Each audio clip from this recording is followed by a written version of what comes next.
पहला सवाल आज का ये था, परिवार एक साधन है। जब बात आती है दो तरह की, परिवार से बच्चा कैसी शिक्षा प्राप्त करता है और विद्यालय से बच्चा कैसी शिक्षा प्राप्त करता है, दो सवाल आपके सामने। जब बात विद्यालय की आती है तो यहाँ पर फॉर्मेलिटी ज़्यादा होती है, जिसको हम कहते हैं कि विद्यालय के अंदर बच्चे औपचारिक शिक्षा प्राप्त करते हैं। इसके अलावा परिवार में जब रहते हैं औपचारिकता नहीं होती है, फॉर्मेलिटी नहीं होती है, दूरस्थ शिक्षा होती है क्या परिवार में? नहीं होती। दूरस्थ शिक्षा जैसे अपन लोग कहते हैं कि सर कोटा ओपन यूनिवर्सिटी, वहां से पत्राचार, दूरस्थ का मतलब पत्राचार। अब यहाँ पर एक शब्द आया गैर औपचारिक शिक्षा और दूसरा आया अनौपचारिक शिक्षा। इस दोनों में से एक बच्चे कंफ्यूज थे, इन दोनों में से इनको उत्तर देना चाहिए था। कैसे? अनौपचारिक। परिवार एक साधन है अनौपचारिक शिक्षा का, विद्यालय एक साधन है कैसी शिक्षा का? औपचारिक शिक्षा का। दोनों में से उत्तर दिया जा सकता था, तो मेरे हिसाब से सभी ने उत्तर ये दिया होगा पहले में, औपचारिक शिक्षा। अगला सवाल, गलतियां कहां पर हुई है?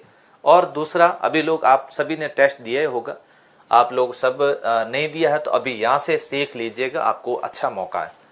एक शिक्षक विद्यार्थियों में सामाजिक मूल्यों को विकसित कर सकता है। सवाल देखो क्या पूछा जा रहा है, एक शिक्षक किसके अंदर? विद्यार्थियों में कैसे मूल्य विकसित करने? सामाजिक मूल्य। यहाँ पर मूल्य का मतलब क्या है? सामाजिक मूल्य। मूल्य का मतलब ये होता है, जैसे हम कह सकते हैं बच्चों में आदर्श विकसित करना, समाज के रीति रिवाज के बारे में बच्चों को जानकारी देना, यही तो मूल्य है। इसी तो हम वैल्यू कहते हैं। कहते हैं फलाने इस इंसान की कोई वैल्यू है ही नहीं।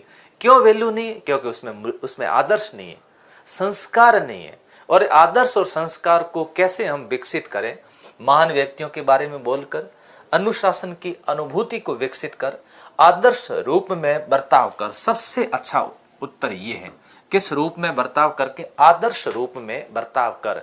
जैसे मेरा जैसा व्यक्तित्व है, मेरा जैसा कैरेक्टर है, चरित्र है, इसका प्रभाव मेरे विद्यार्थियों पर पड़ता है।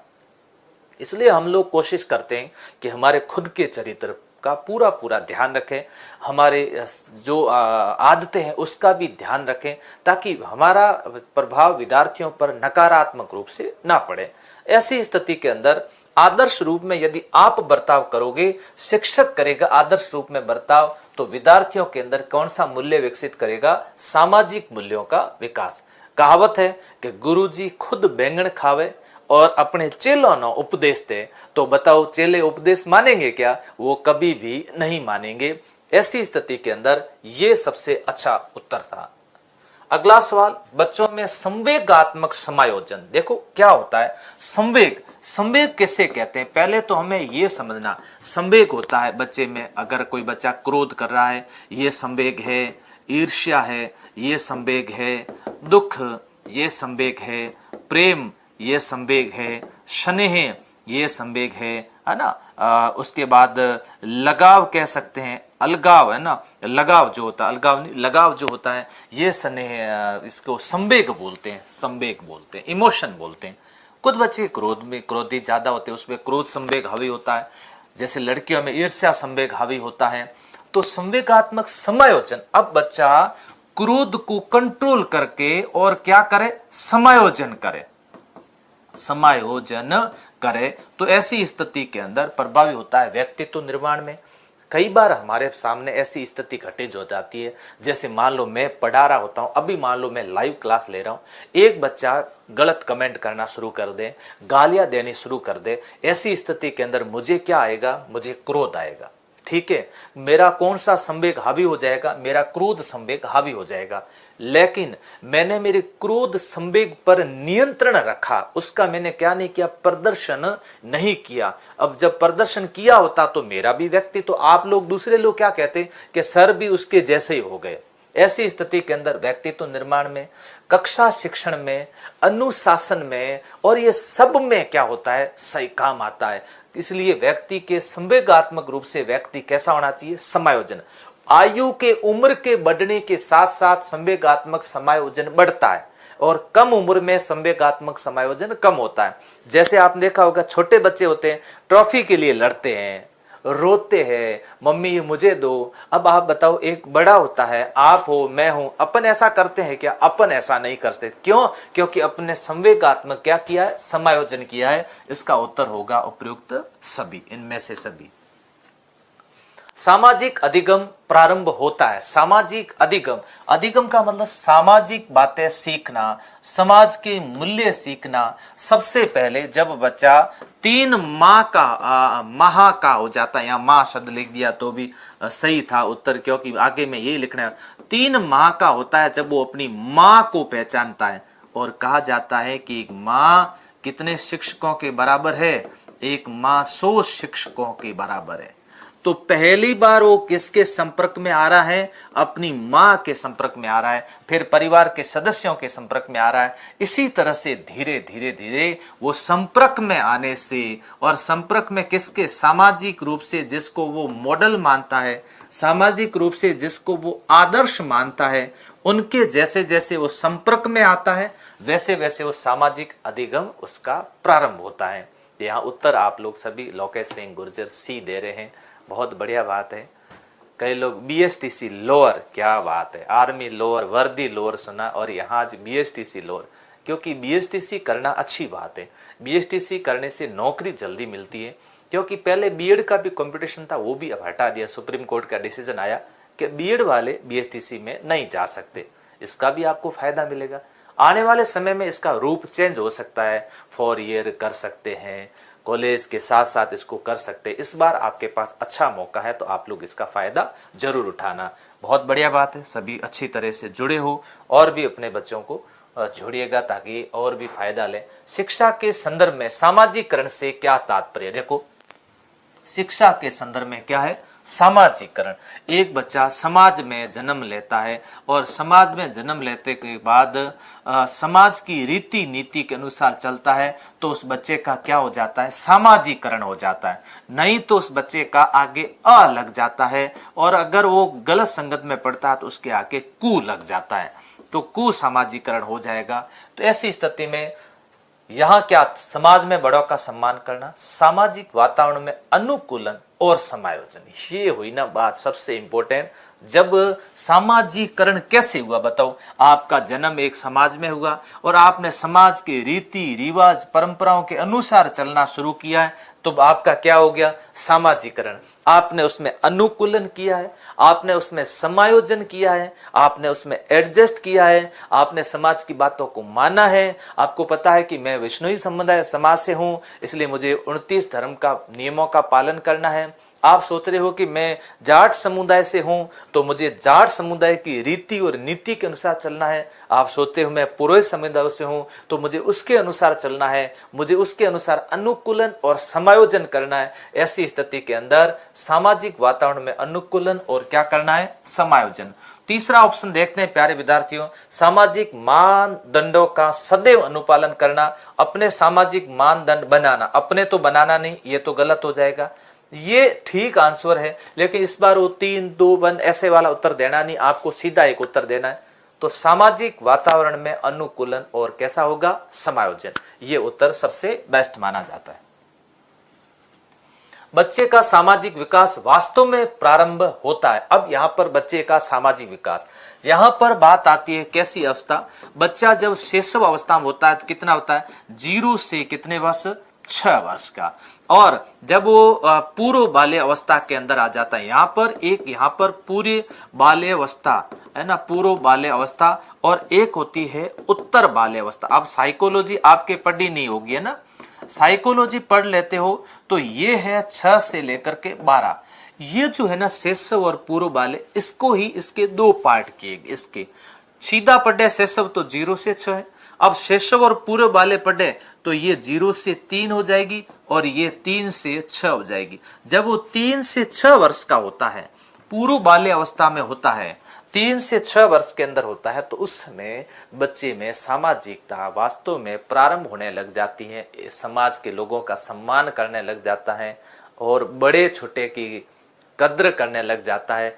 तो ये उसका तब से प्रारंभ हो जाता है। कौन सी अवस्था से? पूर्व बाल्यावस्था से।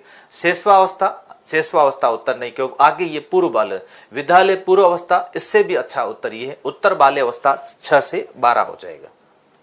निम्न में से कौन सा सामाजिकरण का एक प्रमुख कारक है? मैंने इसमें सामाजिकता के सवाल ज्यादा रखे, इस बार संप्रेषण के सवाल ज्यादा दिए, और 01 करवाऊंगा कल, तो उसमें भी आप देख लेना। और इसके अलावा आपकी कोई डिमांड हो तो इस बार आप लोगों को मौका दूंगा कि आप मुझे टॉपिक बताओ कि इस पे सर क्वेश्चन ज्यादा लाओ, मैं उसी टॉपिक पर ले आऊंगा।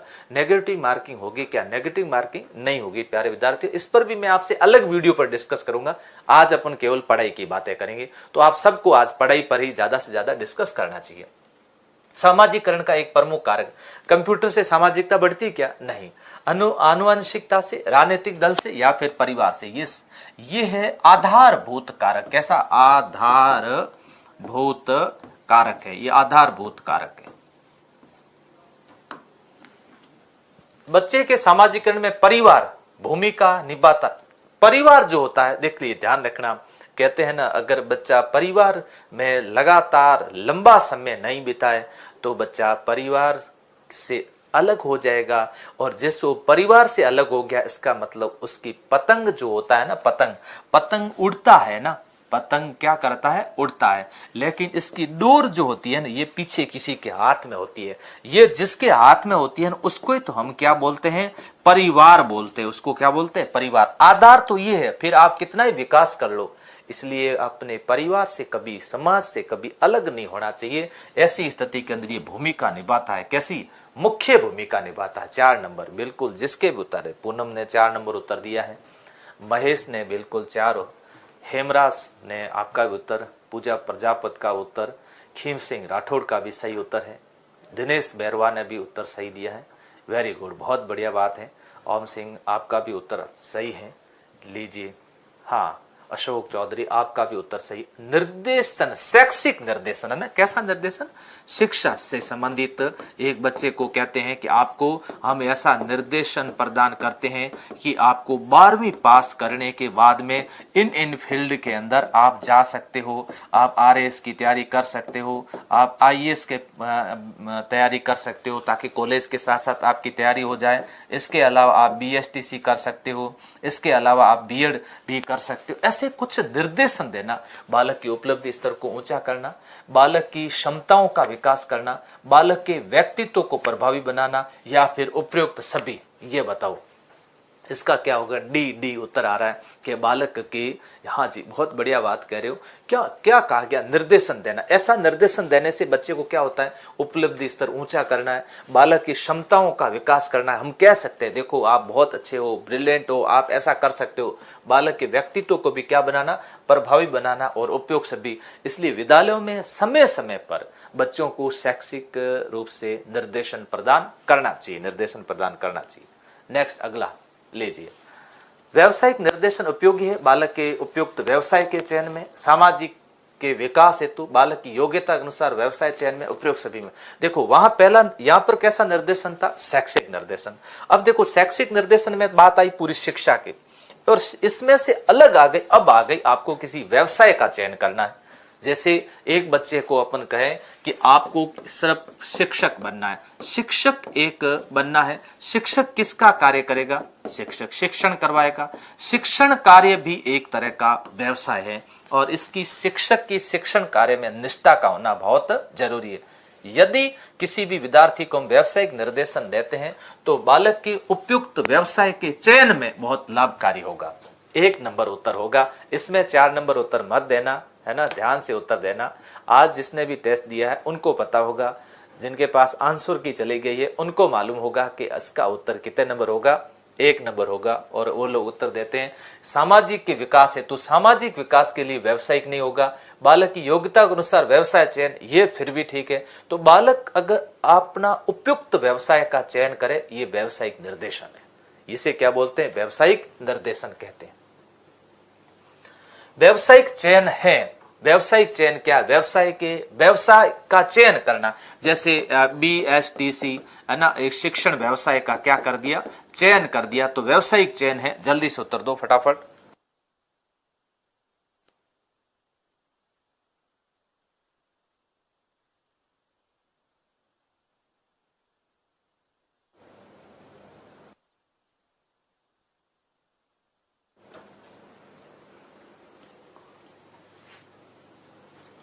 हाँ व्यावसायिक चयन, सर वापस देखो एक बार सर, उसमें देखो एक व्यावसायिक चयन में, हाँ यहाँ पर व्यावसायिक निर्देशन बालक की योग्यता के अनुसार व्यवसाय चयन, ये ज्यादा सही होगा ना, मैंने 1 नंबर पर लगा दिया। बालक के उपयुक्त व्यवसाय, उपयुक्त से अच्छा है कि बालक की किसके अनुसार, योग्यता के अनुसार व्यवसाय चयन, ये होगा प्यारे विद्यार्थियों। उसके लिए माफी चाहता हूँ, ऊपर टिक कर दिया, वापस समझ लेना। व्यावसायिक निर्देशन अपन ने अभी सही कर दिया, कोई दिक्कत नहीं। बालक की योग्यता के अनुसार व्यवसाय का, क्योंकि आगे वाला प्रश्न देखा, अब देखो व्यावसायिक चयन है तो व्यक्ति की प्रधानता, जटिल प्रक्रिया, उपयोगी, तो यहां व्यवसाय के चयन है, तो ये सिर्फ व्यवसायिक चयन हो गया। अब व्यवसायिक चयन व्यवसाय के चयन हेतु है और व्यवसायिक निर्देशन योग्यता के अनुसार व्यवसाय का क्या करवाना, चयन करवाना। बिल्कुल सही उत्तर है, ये उत्तर राइट है। अगला हो गया व्यवसायिक चयन हो गया। अगला सवाल बाल केंद्रित शिक्षा से संबंधित है, उत्तर दीजिए फटाफट। बाल केंद्रित, बालक के अनुभवों को महत्व देना है, बालक की सक्रिय सहभागिता होनी चाहिए, मनोवैज्ञानिक आधार पर शिक्षा का आयोजन करना चाहिए, या फिर उपयोग सभी। आप कहोगे सर बालक के अनुभवों को महत्व दिया जाए, बिल्कुल सही है। बालक की सक्रिय सहभागिता हो, यह भी राइट है।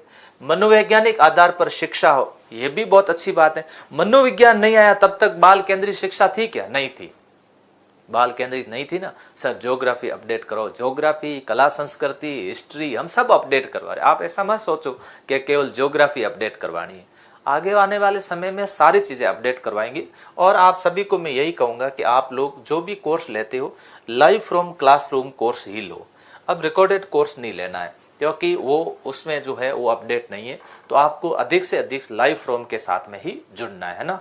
लो जी, चलिए बाल केंद्रित शिक्षा की बात की किसने की, बाल केंद्रित शिक्षा की बात आदर्शवादियों ने की, प्रकृतिवादियों ने की, अस्तित्ववादियों ने की, इनमें से सभी ने की। देखो आदर्शवादी थे ना, इन्होंने बाल केंद्रित की कभी बात नहीं की। इन्होंने कहा शिक्षा कैसी होनी चाहिए, शिक्षक केंद्रित होनी चाहिए। प्रकृतिवादियों ने कहा प्रकृति में आओ, करके सीखो, लर्निंग बाय डूइंग करके सीखो, प्रकृति में जियो। ऐसी स्थिति में बच्चे को कुछ न कुछ कार्य करवाया, और जब बच्चे को ये कार्य करवाया तो उसको हम कहते हैं कैसा, 2 नंबर उत्तर कहेंगे, उसको हम कहेंगे प्रकृतिवादी। तो यहां पर उत्तर होगा प्रकृतिवादियों के अनुसार।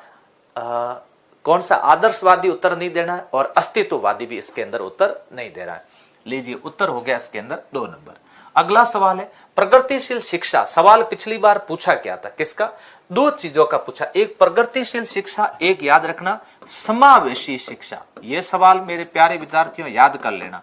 देखो हो सकता है मैंने सवाल नहीं बनाया। समावेशी शिक्षा का मतलब होता है जैसे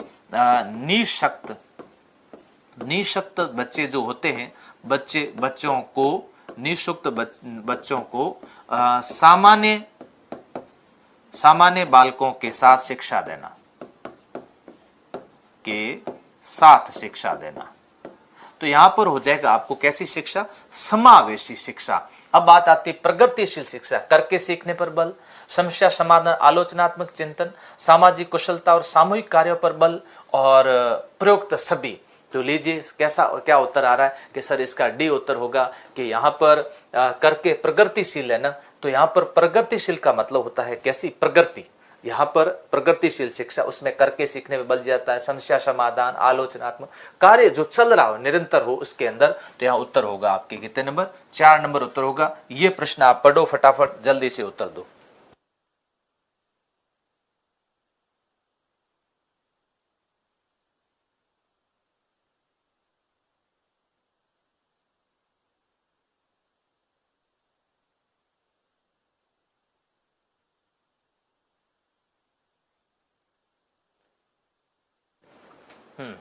क्या उत्तर दे रहे हैं, सृजनात्मकता मुख्य नवीन रचना है, बिल्कुल नवीन रचना है।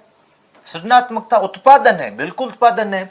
सृजनात्मक रूप से कार्य करेंगे, कुछ न कुछ नवीन करेंगे, कुछ न कुछ उत्पादन होगा, में होती है। ये कथन किसका है, ये कथन है जेम्स ड्रेवर का। जेम्स ड्रेवर के द्वारा ये कथन कहा गया था। लीजिए प्यारे विद्यार्थियों अगले प्रश्न पर आओ। शिक्षा में सृजनशीलता का प्रयोग किस रूप में होता है। शिक्षा में बच्चे कुछ ऐसे होते हैं जो कुछ न कुछ नया करते रहते हैं, कुछ न कुछ सृजनशीलता करते रहते हैं। वो किस में होता है, सीखना, कल्पना। देखो कल्पना क्या होता है, कल्पना के अंदर विद्यार्थियों कल्पना में, जैसे मैं अभी एक कल्पना कर दूं कि मैं हिमाचल प्रदेश घूमने के लिए चला जाऊं, मैं गोवा घूमने के लिए चला जाऊं और खूब वहां पर घूमेंगे, मस्ती करेंगे समुद्र के अंदर, पानी की लहरों के अंदर। ये कुछ कल्पना है जिसमें वास्तविकता नहीं है। और सृजनशील जो बच्चा होता है ना, वो ऐसी झूठी कल्पनाएं नहीं करता है। तो ऐसी स्थिति के अंदर तर्क चिंतन, केवल तर्क चिंतन में नहीं रहता, वो तो उत्पादन करेगा। ऐसी स्थिति के अंदर उत्तर सृजनशीलता का प्रयोग किस रूप में होता है? सीखना में होता है। किसमें होता है? अधिगम में होता है। देखो अभी बच्चे ज्यादातर उत्तर 3 दे रहे हैं, कोई उत्तर 2 दे रहे हैं, कोई उत्तर 4 दे रहे हैं, इनमें से सभी होगा, जबकि इसका उत्तर होगा 1 नंबर होगा, है ना। तो उत्तर होगा सृजनशीलता का प्रयोग किस रूप में होता है? जब भी हम सृजन करवाते, नई नई चीजें करवाते, तब बच्चे कुछ न कुछ क्या करते हैं? सीखते हैं। कुछ न कुछ क्या करते हैं? सीखते हैं। याद रह गया? तो यहां पर होगा 1 नंबर। स्व अनुभव द्वारा अर्जित ज्ञान। स्व अनुभव द्वारा अर्जित ज्ञान का मतलब बच्चे करके सीखना। स्व अनुभव द्वारा अर्जित ज्ञान, तो यहां पर उत्तर होता है करके सीखना। Learning by doing. जब स्वयं करके सीखता है, सर्वोत्तम होता है। मेरे अनुसार ये सबसे बेस्ट है। मुझे कहा जाए ना कि आपको याद करना है, तो मैं आज भी याद कैसे करता हूं? लिख कर याद करता हूं। प्यारे विद्यार्थियों, क्लास लेने से पहले आज भी मैं एक पेज के ऊपर मोटी मोटी बातें लिखता हूं, अपनी एक की बनाता हूं, और वो बनाने के बाद फिर क्लास में पढ़ाने के लिए जाता हूं। तो आप सोचो कि मैं खुद ऐसा कर रहा हूं, तो आप लोगों को भी लिख लिख कर याद करना चाहिए। क्या आप इस कथन से सहमत हैं? हाँ, इस कथन से हम पूर्णतः सहमत है। ये ज्ञान सर्वोत्तम होता है, इससे हम पूर्णतः सहमत है। शिक्षक के लिए अति आशावादिता एक मानसिक रोग का लक्षण है। अति आशावादी शिक्षक को नहीं होना चाहिए, आशावादी होना चाहिए। अति आशावादी शिक्षक को नहीं होना चाहिए। अति सब में खराब है। क्या है? अति, है ना। मिठाई भी खराब है ना, जिससे शुगर हो जाती है। हर चीज की अति खराब है। तो ऐसी स्थिति के अंदर यहां पर क्या होता है? शिक्षक के लिए अति आशावादिता एक मानसिक रोग का लक्षण है। क्या आप इस कथन से? हाँ जी, हम इस कथन से भी क्या है? पूर्ण रूप से सहमत है। शिक्षक को आशावादी होना चाहिए। जहां पर यहां शब्द लिखा है कैसा?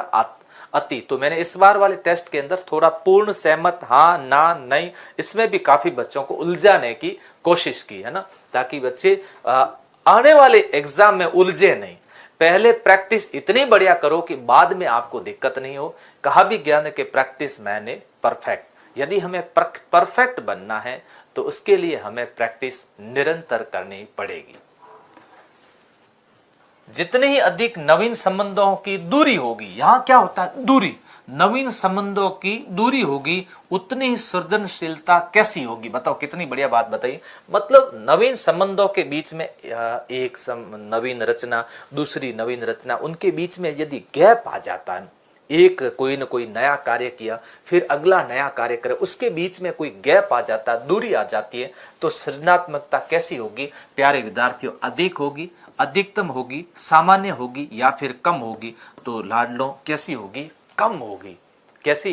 कम होगी। क्यों? क्योंकि बीच में गैप आ गया। और देखा होगा हमारे बीच में पढ़ाई में गैप आने पर हम भूल जाते हैं। एक कारीगर को पूछा जाए ना कि ये काम करना, तो क्या कहेगा? मैं काफी समय से मैंने इसको छोड़ रखा है, अभी मेरे से नहीं हो रहा। ये भी क्या है? ये भी एक तरह का गैप है। तो इसको हम कह सकते हैं कम। शिक्षकों का यह दावा कहां तक सत्य है कि एक प्रकार के विचार संप्रेषण से ज्ञान तथा कौशल दोनों प्रदान किया जा सकता है। एक प्रकार में ज्ञान तो दिया जा सकता है, ज्ञान, लेकिन इसी के साथ साथ कौशल, ये दोनों एक साथ संभव नहीं है। एक प्रकार के विचार से संभव नहीं है। ज्ञान की बातें तो की जा सकती है, नॉर्मल बताया जा सकता है। ज्ञान, दिल्ली, भारत की राजधानी कौन सी है, अभी कितने जिलों का गठन हुआ है।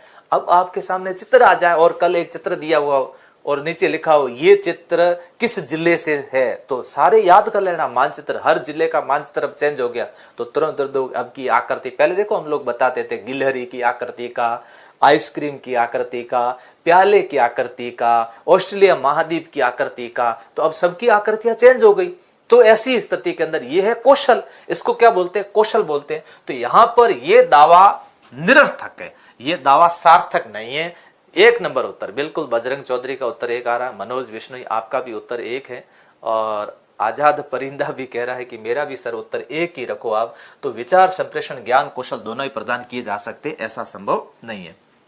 उद्देश्य आधारित संप्रेषण, यस, आज मैं आपके सामने संप्रेषण कर रहा हूं, इसे कम्युनिकेशन कहते हैं। आप कमेंट भेज रहे हो, मैं उसको देख रहा हूं, आपसे बातचीत कर रहा हूं, आपके नाम ले रहा हूं, आपको खुशी हो रही होगी सर हमें नाम से पुकार रहे हैं, ये संप्रेषण है, इसे कम्युनिकेशन कहते हैं। लेकिन ये केवल गप्पे नहीं है, इसमें अब आप और मैं, हम दोनों किसी उद्देश्य की ओर आगे बढ़ रहे हैं ना, हमारा भी कोई उद्देश्य है, सटीक है, वस्तुनिष्ठ है। क्या आप इस कथन से सहमत है? मैंने इतनी बातें की है तो इसमें उत्तर भी आ गया है कि हम इस बात के लिए पूर्ण रूप से क्या है, सहमत है। उत्तर होना चाहिए 2 नंबर।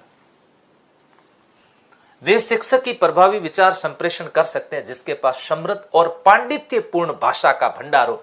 पांडित्यपूर्ण, ये यहां पर देखो, पांडित्यपूर्ण का मतलब अलंकार, अलंकार भाषा होनी चाहिए उनके पास में। पंडित, एक पंडित जी होते हैं, उनके पास में कैसी भाषा होती है, संस्कृत होती है। और संप्रेषण के अंदर मैंने बिल्कुल अच्छी तरह से लिखवाया है, ऑनलाइन क्लास के अंदर लिखवाया है कि संप्रेषण के अंदर इस तरह की भाषा का प्रयोग, अलंकारिक भाषा का प्रयोग कभी नहीं करना चाहिए, कभी भी नहीं करना चाहिए। ऐसी स्थिति के अंदर पांडित्यपूर्ण भाषा का भंडार होता है। क्या ये सत्य है? नहीं जी, ये सत्य नहीं है। प्रभावी, वही शिक्षक प्रभावी विचार संप्रेषण कर सकते हैं जिनके पास, हाँ यहां कह सकते हैं कि समृद्ध भाषा का भंडार हो, तो सही था, लेकिन शब्द बीच में कैसा डाल दिया, पांडित्यपूर्ण डाल दिया, पांडित्यपूर्ण डाल दिया, इसलिए इसका उत्तर होगा 1 नंबर। इसको हम कहेंगे कैसा है, नहीं है। ठीक है जी, चलिए अगले प्रश्न की ओर बढ़ते हैं। कक्षा कक्ष में विचार संप्रेषण निर्भर करता है।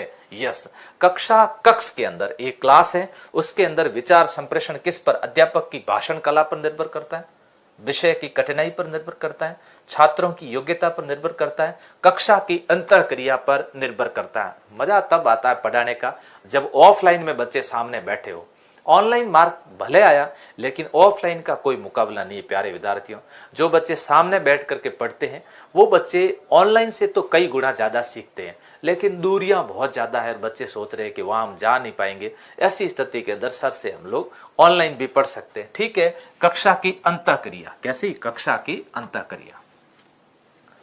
जो शिक्षक कक्षा में छात्रों को बोलने की स्वतंत्रता नहीं देते, ध्यान रखना, उनकी कक्षा में विचार संप्रेषण सफलतापूर्वक चलता है, सफलतापूर्वक नहीं चलता है, छात्रों द्वारा बाधित होता है, अध्यापक द्वारा होता है। जल्दी से उत्तर दीजिए। वो क्या करते हैं, मौका ही नहीं देते हैं, तो सफलतापूर्वक तो चलता नहीं है।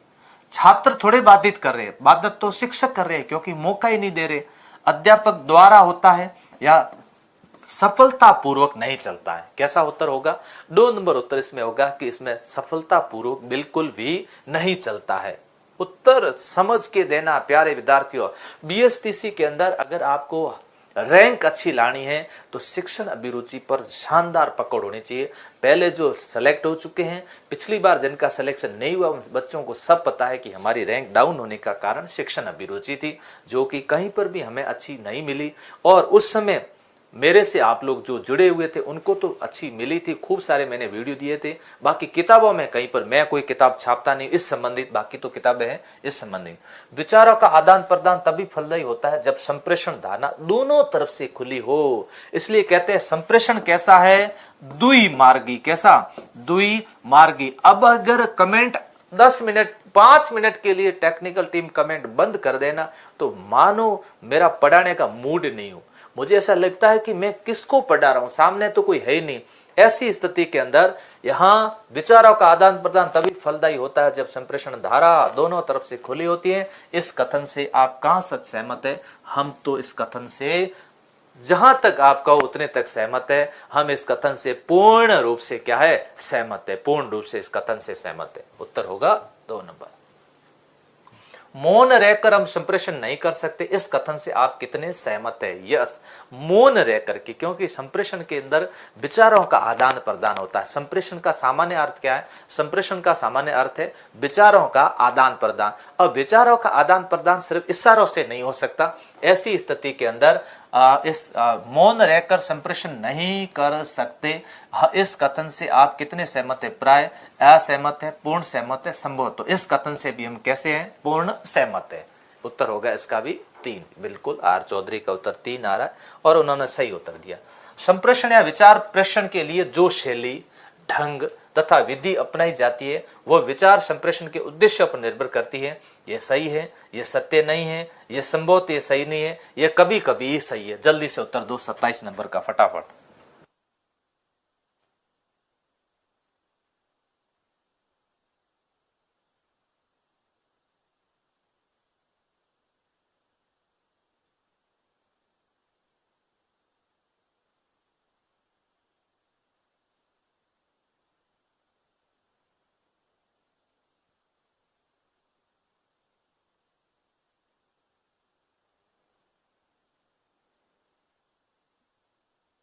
क्या उत्तर दे रहे? ये सही है ना। विचार संप्रेषण उद्देश्य पर निर्भर करता है के लिए शैली ढंग विधि अपनाई जाती है तो उद्देश्य पर, तो ये तो कैसा है? सही है, बिल्कुल सही उत्तर दिया। अगले सवाल की ओर बढ़ते हैं। स्मूथ, यहाँ पर सीधा शब्द है स्मूथ विचार संप्रेषण सबसे अच्छा होता है। आप इस कथन से कितने सहमत है? हम इस कथन से पूर्णतः सहमत। आप कहोगे सर स्मूथ का मतलब आराम से बोलना, मस्त तरीके से बोलना, धीरे धीरे बोलना, सामने वाले विद्यार्थियों की बात समझ में आ जाए। जैसे मैं अब पढ़ा रहा हूँ, मुझे कई कहते हैं सर आप बहुत आराम से लाइटली बोलते हो, बात समझ में आ जाती है। यदि मैं जोर जोर से चिल्ला चिल्ला के बोलूँ, बात तो वही है। फालतू में गला फाड़ने से होना तो कुछ नहीं। आपको बात समझानी है तो प्यार से समझा दूं तो ये अच्छे तरह से आपको समझ में आ सकती है। कक्षा कक्ष में विचार संप्रेषण होना चाहिए, प्रजातांत्रिक होना चाहिए, राजतांत्रिक होना चाहिए, मिला जुला होना चाहिए या फिर सामान्य होना चाहिए। लीजिए अब एक बच्चा क्या सवाल पूछ रहा है। ऐसे बच्चे भी है जो या तो पढ़ाई करने आए हैं या फिर उनको लगता है प्रेम जी सर की क्लास चल रही है, चलो गप्पे मार लेते हैं। अब ऐसे सवाल आएंगे नहीं। अब बच्चा एक सवाल पूछ रहा है कि सर आप कहाँ रहते हो, आप कहाँ रहते हो। तो ऐसा देखो, ऐसा सवाल नहीं आएगा। उनको भी पता है, प्रश्न बनाने वालों को पता है कि ऐसा सवाल नहीं पूछेंगे कि प्रेम जी सर कहाँ रहते हैं। ऑप्शन नंबर 1 घर में रहते हैं, ऑप्शन नंबर 2 गुफा में रहते हैं, ऑप्शन नंबर 3 खाई में रहते हैं, है ना, ऑप्शन नंबर 4 5 स्टार होटल में रहते हैं। तो यहाँ ऐसे सवाल नहीं आएंगे मेरे लाडलों। जैसे सवाल आएंगे वैसे मैं आपको बता रहा हूँ। तो इसका हालांकि ऑप्शन ए की सही होगा कि वो कहाँ रहते हैं, घर में रहते हैं। कक्षा कक्ष में विचार संप्रेषण होना चाहिए, कैसा होना चाहिए, प्रजातांत्रिक होना चाहिए। प्रजातांत्रिक का मतलब द्विमार्गी प्रक्रिया है। द्विमार्गी प्रक्रिया का मतलब ये होगा बच्चों को भी मौका देना चाहिए, आपस में अंतःक्रिया का होना बहुत जरूरी है, ऐसा होना भी जरूरी है। ये उत्तर होगा 1 नंबर। संप्रेषण के लिए शाब्दिक भाषा आवश्यक है, किंतु कभी कभी बिना शाब्दिक भाषा के भी संप्रेषण संभव है। क्या आप कथन से सहमत है? यस, हम इस कथन से बिल्कुल सहमत है। क्यों? कभी कभी इशारा से भी समझाया जा सकता है। अब वो सामने होता बच्चा तो उसको मैं इशारे से समझा देता, हाँ ऐसे प्रश्न नहीं पूछना, सर आप कहाँ रहते हो। अब सामने तो है नहीं, अब मैं क्या करूं, उसको कैसे समझाऊं। तो ऐसी स्थिति के अंदर कभी कभी इशारों से भी समझाया जा सकता है। शाब्दिक भाषा के बिना शाब्दिक से संबंध है। तो इस कथन से हम कैसे सहमत है? पूर्ण सहमत है। सृजनशील बालक सुझाव स्वीकार करने में संकोच करता है। सृजनशील कार्य करते हुए बच्चे को हम कोई सुझाव दे, वो संकोच करता है। संकोच तो करते ही नहीं है बच्चे।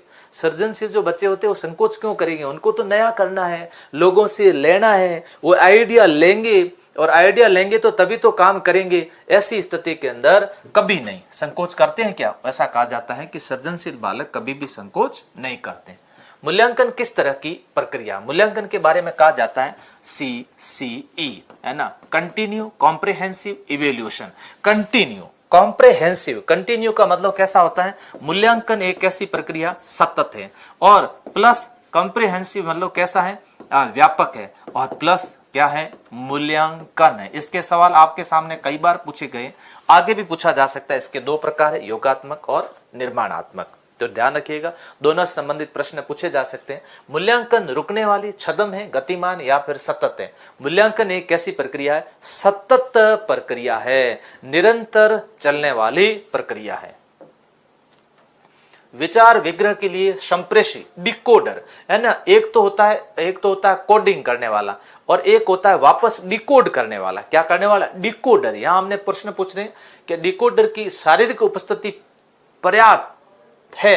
यह कथन सत्य नहीं है, क्योंकि डिकोडर की शारीरिक उपस्थिति की आवश्यकता नहीं। यहां पर शारीरिक उपस्थिति की क्या नहीं? आवश्यकता नहीं। और सारे उत्तर आप लोग यही दे रहे हैं कि सर इसके अंदर यह कथन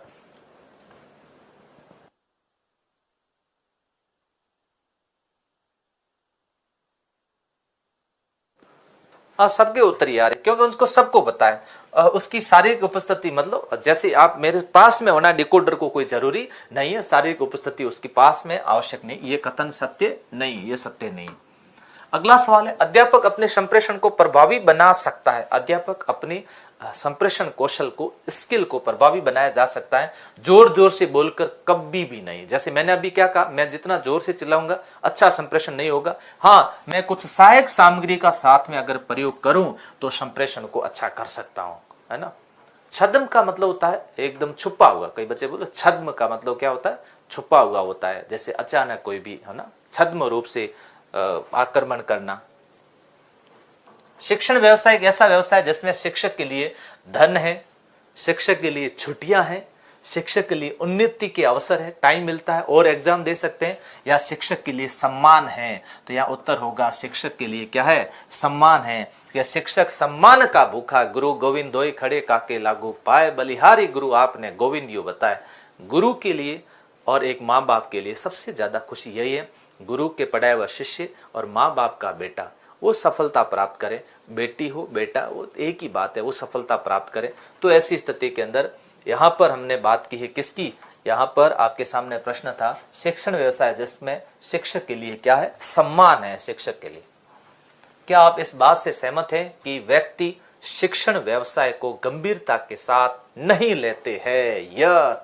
आजकल आप देखा होगा स्कूलों के अंदर जो टीचर हैं, आप कई बच्चे कहते हैं सर हमारे को टीचर पढ़ाते नहीं थे। इसका मतलब वो लोग गंभीर नहीं ले रहे हैं, गंभीर नहीं ले रहे हैं। तो इस कथन से आप क्या है? पूर्ण रूप से सहमत हैं, वो लोग गंभीर इसको नहीं ले रहे। जितना गुड़ डालोगे, अच्छा है सवाल, अच्छा शानदार, के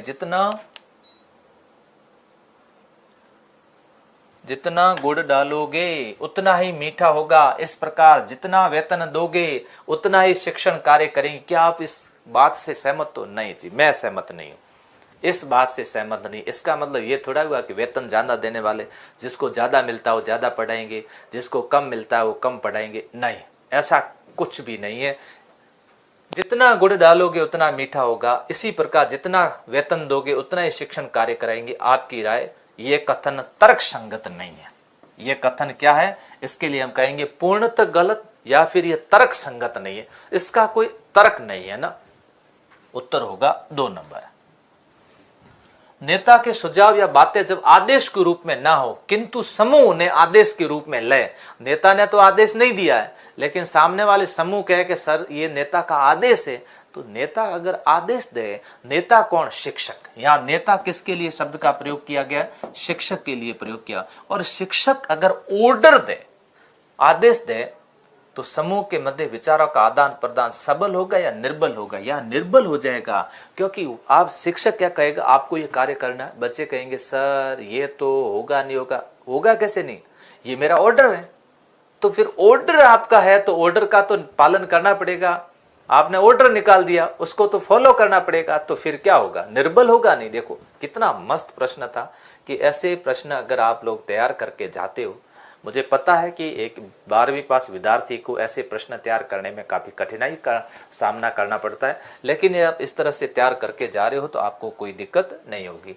समूह का नेता तभी सफल नेतृत्व दे सकता है जब वो, समूह का नेता तभी सफल नेतृत्व दे सकता है जब वो सहनशील हो, अनुशासन प्रिय हो, शांत एवं गंभीर हो। यस, समूह का नेता का मतलब शिक्षक। नेता भाई मत जाना, नेता कहते आप लोग तुरंत नेताओं की तरफ भाग जाते हो, है ना। समूह नेता का मतलब शिक्षक, के समूह का मतलब छात्र। छात्र का शिक्षक तभी सफल नेतृत्व दे सकता जब वो शांत हो और कैसा हो? गंभीर हो। ऐसे लोगों को बच्चे बहुत पसंद करते हैं। ज्यादा हंसने वाले, ज्यादा ही करने वाले, ज्यादा चुटकुले सुनाने वालों को कभी भी पसंद नहीं किया जाता है। एक शिक्षक वही क्लास के अंदर सबसे ज्यादा सम्मान प्राप्त करता है जो शांत हो, जो गंभीर हो, जो अपने विषय के प्रति समर्पित हो, जो प्रभावी शिक्षण करवाता हो। और चुटकुले सुनाना या हंसी मजाक करना या फिर क्लास के अंदर ऐसी हरकतें करना जिससे बच्चे ज्यादा से ज्यादा हंसे, वे शिक्षक क्लास में कभी भी लोकप्रिय नहीं हो सकते। जो बालक बुद्धिमान है वो सृजनशील भी होता है। जो बुद्धिमान है उसका IQ 140 है और फिर वो क्या होता है, सृजनशील होता है 130। मैंने क्या कहा था कि सभी सृजनशील बच्चे, ये लिखवाया हुआ है मेरा, सभी सृजनशील विद्यार्थी जो होते हैं वो क्या होते हैं, बुद्धिमान होते हैं। ये बात सही है, लेकिन सभी बुद्धिमान जो होते हैं वो सृजनशील हो ये जरूरी नहीं। सभी बुद्धिमान सृजनशील ये कोई जरूरी नहीं है, ये जरूरी नहीं है। लेकिन सभी सृजनशील बच्चे जो होते हैं वो सब कैसे होते हैं, बुद्धिमान। जो बालक बुद्धिमान है वो तो सृजनशील होगा ही, कभी नहीं है, हो सकता है, प्राय या फिर हमेशा। ये उत्तर होगा हमेशा होगा। समझ में आई ना बात। सारे सृजनशील बच्चे बुद्धिमान होते हैं, लेकिन सारे बुद्धिमान बच्चे सृजनशील हो ये कोई जरूरी नहीं। सर आपको सृजनशील वापस बताओ। सृजनशील का मतलब कुछ नया करना, कुछ हटके करना, कुछ अलग करना, लीक से अलग करना। कहा गया ना, लीक सब चले, लीक चले कपूत, लीक छोड़ करके 3 चले, शायर, सिंह और सपूत। ये 3 लोग लीक से हटके कार्य करते हैं, तो लीक से हटके कार्य करना। अगला सवाल है, बालकों में सृजनात्मकता का गुण पाया जाता है अभिन्न, समान, विभिन्न। बालक के अंदर, हर एक के अंदर अलग अलग प्रकार का गुण पाया जाता है। सब में एक ही हो तो रॉकेट बनाने वाले में अलग है, रेडियो बनाने वाले में अलग है, टेलीविजन बनाने वाले में अलग है। कोई तो सृजनशील बच्चा होगा जिसने ये बनाया होगा, ये सारा सिस्टम बनाया होगा, तो उनमें ये क्रिएटिविटी तो आई होगी ना, नवीनता उनके अंदर होगी, तभी तो बालकों में सृजनात्मकता का गुण पाया जाता है भिन्न भिन्न। सृजनशील बालक परिणामों की परवाह करता है, संभवतः कभी कभी नहीं। सृजनशीलता के लिए कितनी बार, अब देखो बल्ब बनाने वाले को कितना समस्या का सामना करना पड़ा, बल्ब बनाया था उसको। तो ऐसी स्थिति में अब फटाफट उत्तर दीजिए, क्या उत्तर देते हो।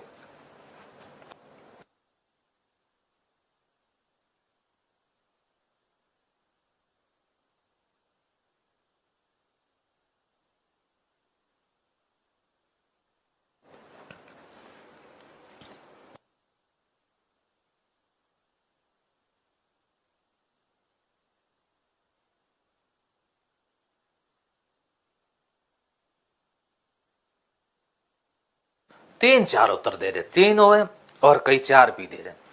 सृजनशील बच्चा जो होता है ना, वो परिणामों की परवाह कभी नहीं करता है। उसके परिणाम सकारात्मक हो नकारात्मक हो, वो फेल भी हो जाए, वो काम में क्या हो जाए, विफल भी हो जाता है, तो उसकी वो परवाह नहीं करता है, वापस लग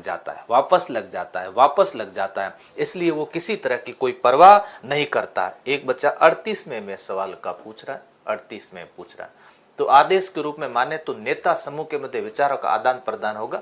ये मैंने सही बताया, इसमें निर्बल सही है, सबल नहीं होगा, है ना, इसमें गलत नहीं है। सृजनात्मकता का गुण पाया जाता है, कैसा, भिन्न भिन्न पाया जाता है। सृजनशील बालक परिणामों की परवाह करता है, कभी नहीं करता।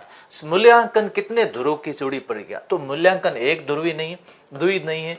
ऐसे मूल्यांकन कैसी, बहुध्रुवी प्रक्रिया है। मूल्यांकन बहुध्रुवी प्रक्रिया, ऐसा नहीं कि इसके 3 चर हैं। शिक्षण की तरह ऐसा नहीं है कि शिक्षण में 3 चर है, ऐसा नहीं है। महेंद्र कह रहे हैं, महेंद्र जाखड़, मेरा नाम लो। हाँ, सबका ले लूंगा, पढ़ाई करो मस्ती से, नाम तो लेना ही है आप सभी का। वेरी गुड, बहुत बढ़िया बात है, शानदार तरीके से क्लास चल रही है। सब एक बार लाइक कर देना क्लास को, है ना। हम तो आपसे और कुछ मांग नहीं रहे, बस सम्मान के भूखे हैं। बस आप आया करो पढ़ने के लिए और आपको हम लोग पढ़ाते रहेंगे। बस क्लास में कई बार टेक्निकल टीम कहती है सर बच्चे को कहा करो क्लास को लाइक करे, थोड़ा अच्छा लगता है कि, है ना।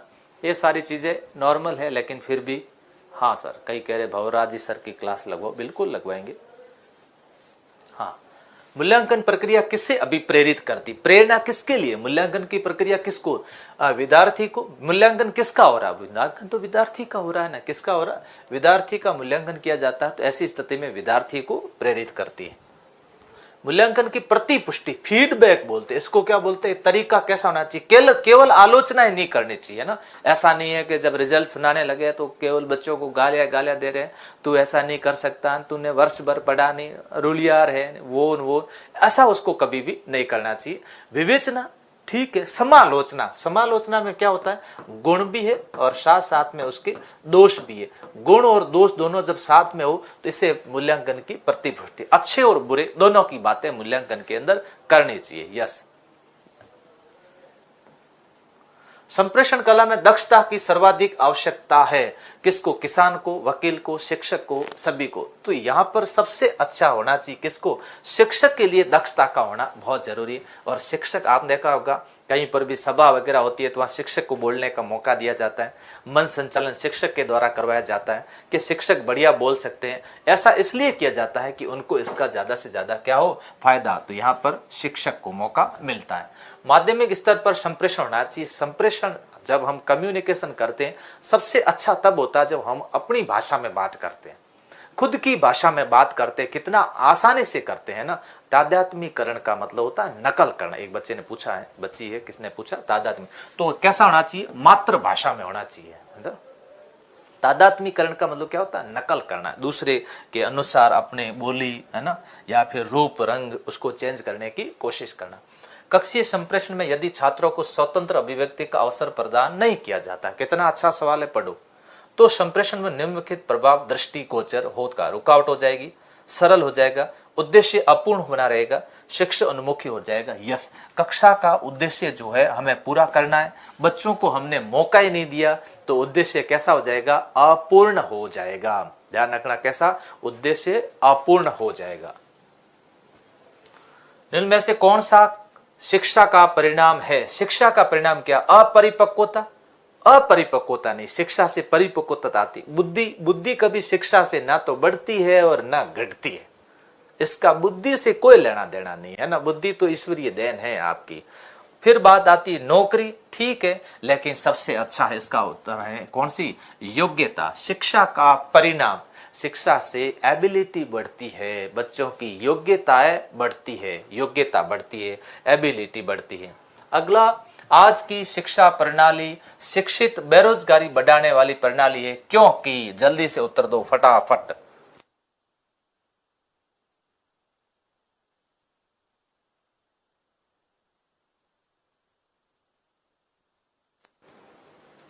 सर एक बार 40 नंबर क्वेश्चन देखना। बिल्कुल देख लेते हैं, क्यों नहीं देखते। आपने कहा आपके विचारों को, आपकी बातों को सुनना मेरा कार्य है और 40 नंबर क्वेश्चन देखूंगा, क्यों नहीं देखूंगा। आपको सारी क्लास डेली होगी क्या? अच्छा जी, डेली ले आएंगे। आज की शिक्षा प्रणाली में शिक्षित बेरोजगारी बढ़ाने वाली प्रणाली, रटने वाली ज्यादा हो गई, बेरोजगारी बढ़ाई जा रही है। क्यों की बढ़ाई जा रही है? इसलिए बढ़ाई जा रही है, शिक्षा से मात्र विषय वस्तु का ज्ञान होता है, शिक्षा का उद्देश्य स्पष्ट नहीं है, व्यवसायिक प्रशिक्षण शिक्षा का अंग नहीं है। यस, आज की तारीख में अब देखना, नई शिक्षा नीति यही तो कह रही है, नई शिक्षा नीति